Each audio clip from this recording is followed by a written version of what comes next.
No time to waste, it's MrBettsClass Global Final Review episode number 7, and today we're going to head out east again, pick up where we left off in China, and cover the land of the rising sun, Japan. Reminding you again to click here to take your quiz and win your own episode of MrBettsClass. Alright, here we go. We've already covered early Chinese dynasties such as the Shang, the Cao, Qin, and the Han. Well, starting in the 600s and lasting until the 1200s, China experienced a golden age. The first of the two golden age dynasties was the Tang, who turned neighboring lands like Vietnam, Tibet, and Korea into tributary states, which could remain independent but still had to send riches or resources to China in tribute. The second of the Golden Age dynasties was the Song, which really saw the growth of trade along the Silk Road. Now, the name implies just one road, but the Silk Road was really a series of trade routes, both land and sea, linking China all the way to the Middle East. Along this road, a lot of Tang and Song innovations that would later be used and attributed to the Europeans were spread, such as gunpowder, mechanical clocks, block printing and movable type, compasses, and the spinning wheel. During the Tang and Song, the civil service exam was still used, but soon a great threat came down from the north. On the steppes of Central Asia, a boy named Temujin was born. Spending his early years in captivity, he would escape, get revenge, and later be elected the supreme ruler of his people. Wait for it,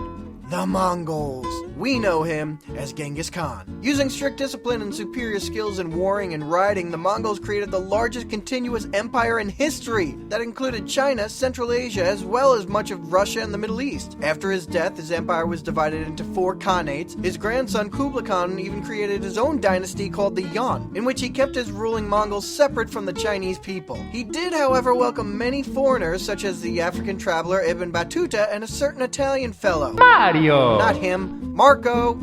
Exactly. Their tales of Asian customs and goods would spark a great interest from the Europeans. But the Mongols were a nomadic people, despised by the Chinese they ruled and warring with each other. In 1368, they were pushed back behind the Great Wall and the Ming Dynasty would start. For a while, the economy and culture flourished and China was interested in exploring the world. The Admiral Zheng He and his gigantic ships voyaged all the way to the tip of southern Africa, and perhaps even further, but after his death, China isolated itself once more, and we turn our attentions north. Sorry, Korea, you don't get much love in the first half of global history other than being a cultural bridge between China and our next subject, Japan. Geographically, Japan is an archipelago, or chain of islands, with irregular coastlines, many mountains, and few flat plains. They often use terrace farming, carving flat areas into mountains, much like a civilization on the other side of the world that we'll learn about later. The traditional religion of Japan is Shinto, similar to African animistic religions in which living and non-living things in nature have spirits. Later, Buddhism would be introduced and incorporated, and the two would make up the 2 major religions of Japan today. Now, it's said that Japan takes the best from the world and makes it her own, and this can be seen not just in the Buddhist influence, but also from the early Chinese influence on writing and tea ceremonies. Much of Japanese history saw the prevalence of clans, creating a feudal system where local lords ruled their land but owed allegiance to a greater lord. At the top of society was the emperor, but the real power resided with the shoguns, or military generals. Below them were wealthy nobles, the daimyos, who were given land in exchange for loyalty and service. They employed warriors named samurai who followed a code of honor called the Bushido. Now definitely keep that last paragraph in mind because we'll almost hear the same exact thing next time when we go over the Middle Ages in Europe. Take your quiz, be safe, and I'll see you next time.